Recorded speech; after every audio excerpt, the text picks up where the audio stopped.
বৃহত্তর কুমিল্লা জেলার প্রবাসীরা দীর্ঘদিন ধরে যে প্রাণের দাবি তুলে আসছেন কুমিল্লা নামে বিভাগ চাই, তা বাস্তবায়নের লক্ষ্যে বাহরাইনে এক বিশাল সমাবেশের আয়োজন করা হয়। উক্ত সমাবেশে প্রধান অতিথি হিসেবে উপস্থিত ছিলেন জনাব আইনুল হক সরকার, বিশিষ্ট ব্যবসায়ী ও সমাজসেবক ব্রাহ্মণবাড়িয়া জেলা প্রতিনিধি। গেস্ট অব অনার ছিলেন জনাব মোহাম্মদ আকবর হোসেন, রাজনীতিবিদ ও বিশিষ্ট ব্যবসায়ী চাঁদপুর জেলা প্রতিনিধি। সমাবেশে সভাপতিত্ব করেন মোহাম্মদ জসিম উদ্দিন, বিশিষ্ট ব্যবসায়ী ও কুমিল্লা প্রবাসী কল্যাণ ফোরাম বাহরাইনের প্রধান পৃষ্ঠপোষক।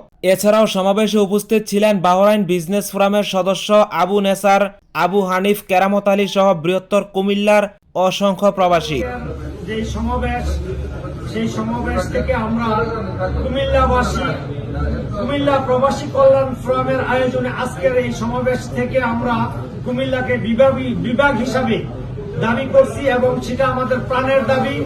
আশা করি আমরা আমাদের যে দাবি, সেই দাবি অতি সত্বর আমরা যাতে সেই দাবিটা আমরা পূরণ করতে পারি।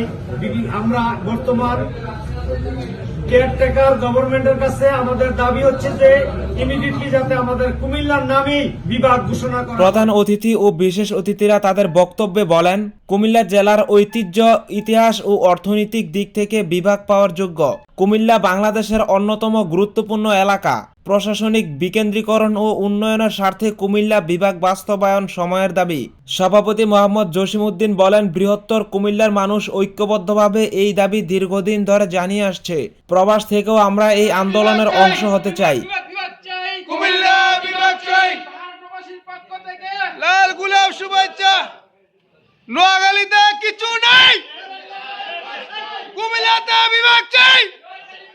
সরকারের কাছে আমাদের একটাই দাবি, দ্রুত কুমিল্লাকে বিভাগ হিসেবে ঘোষণা করা হোক। প্রবাসীদের এই ন্যায্য দাবিকে বাস্তবে রূপ দিতে দ্রুত কার্যকর পদক্ষেপ গ্রহণ করার জন্য